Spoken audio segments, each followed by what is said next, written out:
नाजरीन अस्सलाम वालेकुम।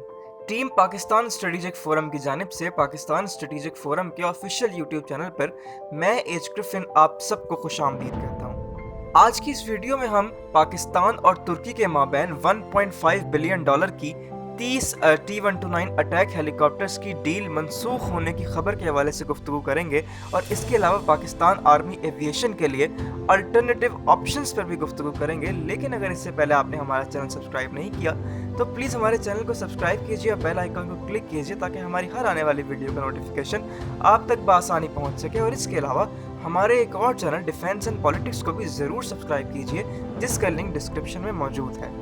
नाजरीन, साल 2018 में पाकिस्तान आर्मी एविएशन ने टेस्टिंग और ट्रायल्स के बाद तुर्की के T-129 अटैक हेलीकॉप्टर का इंतखाब किया और 2018 में $1.5 अरब की लागत से 30 T-129 अटैक हेलीकॉप्टर्स का मुआहदा तय पाया, जिसके तहत इन हेलीकॉप्टर्स की डिलीवरी साल 2020 से साल 2022 के दरमियान होना थी। लेकिन ये T-129 अटैक हेलीकॉप्टर एक अमरीकी साख्ता टर्बोशाफ्ट इंजन का इस्तेमाल करता है जिसकी डिलीवरीज अमरीका ने रोक दी हैं। दरअसल तुर्की एक नेटो मेंबर होने के बावजूद रूस से $2.5 अरब की डील के तहत S-400 एयर डिफेंस सिस्टम खरीद चुका है, जिसके बाद अमरीका ने काटसा के कानून के तहत तुर्की पर पाबंदियां आयद कर दी हैं। काटसा यानी countering American adversary through sanctions act के तहत लगाई जाने वाली पाबंदियों की वजह से तुर्की पाकिस्तान को T-129 अटैक हेलीकॉप्टर फरोख्त करने की पोजीशन में नहीं है। अगरचे उसने एक मुकामी सतह पर TS-1400 के नाम से हेलीकॉप्टर इंजन तैयार कर लिया है, लेकिन अभी ये डेवलपमेंटल स्टेज में है और ये फिलहाल T-625 गोकबे यूटिलिटी हेलीकॉप्टर पर टेस्ट किया जा रहा है और इसकी मास प्रोडक्शन शुरू होने की एस्टिमेटेड डेट 2023 बताई जा रही है, जिसके बाद इसकी सर्टिफिकेशन मुतवक्के है। तो जाहिर है ये इंजन मैच्योर होने में अभी टाइम लगेगा और मुमकिन तौर पर पाकिस्तान आर्मी एविएशन के लिए ये मौजू ना रहे। दोस्तों, यहाँ एक दिलचस्प बात यह है कि तुर्क हुकूमत के एक ओहदेदार का कहना है कि तुर्की के next generation heavy weight attack helicopter, जिसे अटक 2 का नाम दिया गया है, इसके इंजन की फरहमी के लिए यूक्रेनियन कंपनी से मुमकिन तौर पर मुआहदा तय कर लिया गया है। अगरचे इस इंजन का नाम या इसका टाइप तो नहीं बताई गई, लेकिन यूक्रेन एरोस्पेस इंजन तैयार करता है और इससे पहले भी तुर्की यूक्रेन से अपने high altitude long endurance drone Akinci और अपनी Atmaca anti ship cruise missile के लिए इंजन एक्वायर कर चुका है। सिर्फ इतना ही नहीं बल्कि यूक्रेन और तुर्की के माबैन दो तरफा दिफाई ताउन भी काबिल जिक्र है। तुर्की मुकामी सतह पर तैयार करदा कॉम्बैट प्रूवन बैरक्टर TB2 ड्रोन्स और इसके अलावा मिल्जम क्लास कॉर्वेट्स यूक्रेन को फराहम कर रहा है और इसके लिए मुआहदे पर दस्तखत भी कर लिए गए हैं। हाँ, दिलचस्प बात यह है कि यूक्रेन वो मुल्क है जिससे न सिर्फ तुर्की बल्कि पाकिस्तान की भी डिफेंस कोलैबोरेशन काबिल जिक्र है। यूक्रेन पाकिस्तान को अल खालिद और अल खालिद 1 टैंक्स के लिए 1200 हॉर्स पावर और अल खालिद 2 के लिए अब 1500 हॉर्स पावर के इंजन प्रोवाइड करेगा और इसके अलावा अभी हाल ही में T-80UT टैंक्स की अपग्रेडेशन का मुआहदा भी यूक्रेन के साथ $86 मिलियन की लागत का तय पाया जा चुका है, जिसके बारे में हम पहले ही वीडियो बना चुके हैं और इसका लिंक डिस्क्रिप्शन में मौजूद है। दोस्तों, तुर्क ओहदेदार के मुताबिक तुर्की का हैवी वेट अटैक हेलीकॉप्टर अटक 2 11 टन वजनी होगा और 2500 हॉर्स पावर के यूक्रेनियन इंजन से पावर किया जाएगा। ये अपने 6 हार्ड पॉइंट्स पर मुख्तलिफ तरह के गाइडेड और अनगाइडेड रॉकेट्स को कैरी करने के अलावा Mumtaz anti tank guided missile और short range air to air missile भी कैरी कर सकेगा और यूं इसे अमेरिकन AH-64E अपाची और रशियन मिल Mi-28 हेलीकॉप्टर के मुकाबिल तस्वर किया जा रहा है। लेकिन नाज़रीन, ये हेलीकॉप्टर 2023 में अपनी फर्स्ट फ्लाइट करेगा और इसकी डेवलपमेंट मुकम्मल होने में कम से कम 4 से 5 साल का अरसा जरूर लगेगा। लेकिन पाकिस्तान आर्मी एविएशन को अपने एजिंग कोबरा हेलीकॉप्टर्स की फ्लीट को रिप्लेस करने की अशद ज़रूरत है और इसके लिए वो अल्टरनेटिव ऑप्शंस पर भी गौर कर सकती है। ये अल्टरनेटिव ऑप्शंस कौन से हैं, आइए इस बात पर डिस्कस करते हैं। नाजरीन, अमरीकी साख्ता AH-1 कोबरा गनशिप हेलीकॉप्टर्स को रिप्लेस करने के लिए इसी के सक्सेसर AH-1Z वाइपर हेलीकॉप्टर की ऑप्शन पर भी नजरसानी की जा सकती है, लेकिन फिलहाल इसका स्टेटस वाज़ेह नहीं है।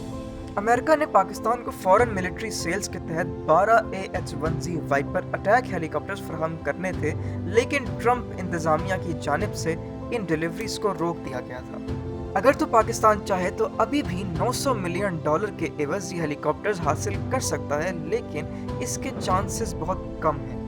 ناظرین، AH-1Z wiper attack helicopter کو دو American General Electric T-700 turbo shaft engine سے پاور کیا گیا ہے اور یہ 411 کلومیٹر فی گھنٹہ کی رفتار سے 20,000 فٹ پر پرواز کرتے ہوئے 690 کلومیٹر کا فاصلہ طے کر سکتا ہے۔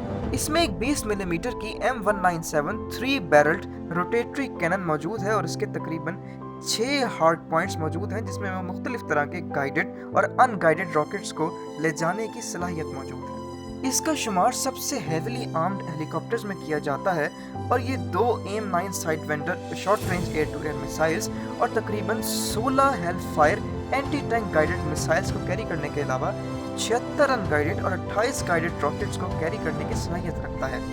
اس کے علاوہ چائنیز Z-10ME اٹیک ہیلی کاپٹر کی آپشن بھی موجود ہے۔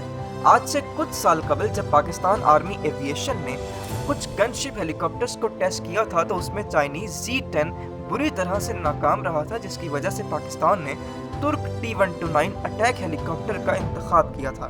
لیکن اس کے بعد پاکستان کی ریکمنڈیشنز پر چائنا نے اس Z-10 اٹیک ہیلی کاپٹر میں بہت سی تبدیلیاں کر کے، بہت سی اپگریڈیشنز کر کے اس کا ایک نیا ویریئنٹ Z-10ME متعارف کروایا ہے، جو کہ پاکستان خرید سکتا ہے۔ Z-10 کے بیسک ویریئنٹ کو 1300 ہارس پاور کے WZ-9 ٹربو شافٹ انجن سے پاور کیا گیا ہے، جس کے برعکس Z-10ME کو 1500 ہارس پاور کے چائنیز انجن سے پاور کیا گیا ہے۔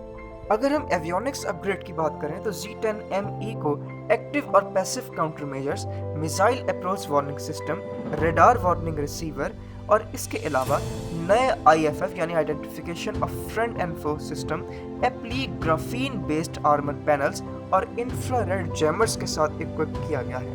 اس میں چند اسٹرکچرل اپ گریڈز بھی کی گئی ہیں۔ فار ایگزامپل، اس کی انجن ایگزاسٹ نوزل کی جگہ کو تبدیل کیا گیا ہے، جس کا مقصد اس کے انفراریڈ سگنیچر کو کم کرنا ہے۔ یہ 270 کلومیٹر فی گھنٹہ کی رفتار سے پرواز کرتے ہوئے 21,000 فیٹ کی بلندی پر 800 کلومیٹر کا فاصلہ طے کر سکتا ہے۔ اس میں ایک 25 ملی میٹر کی M242 بش ماسٹر گن موجود ہے اور اس کے علاوہ یہ اپنے 4 ہارڈ پوائنٹس پر مختلف طرح کے گائیڈڈ اور ان گائیڈڈ راکٹس کو کیری کر سکتا ہے۔ یہ تقریباً 16 HJ-8، HJ-9 اور HJ-10 anti tank guided missiles, تقریباً 16 type 90 air to air missiles اور تقریباً 4 PL-5، PL-7 اور PL-9 short range air to air missiles کو کیری کرنے کی صلاحیت رکھتا ہے۔ اس میں نائٹ ویژن کی صلاحیت کے ساتھ helmet mounted display, blue sky navigation board, KZ-900 reconnaissance board, YH-96 electronic warfare suite بھی موجود ہے۔ تو امریکن AH-1Z وائپر اور چائنیز Z-10ME کی صورت میں پاکستان آرمی ایویشن کے پاس 2 الٹرنیٹیو آپشنز موجود ہیں۔ اس کے علاوہ آج سے چند سال قبل جب ٹیسٹنگ اور ایویلویشن کا عمل ہوا تھا تو اس میں رشین Mi-35 ہیلی کاپٹرز کو بھی ٹیسٹ کیا تھا اور محدود تعداد میں اسے پاکستان آرمی ایویشن کے فلیٹ میں انڈکٹ بھی کیا گیا تھا اور ممکنہ طور پر اس کی تعداد کو بھی بڑھایا جا سکتا ہے، لیکن T-129 ڈیل نہ ہونے کی صورت میں پاکستان آرمی کے پاس جو سب سے زیادہ فیوریبل آپشن ہے وہ Z-10ME ہے۔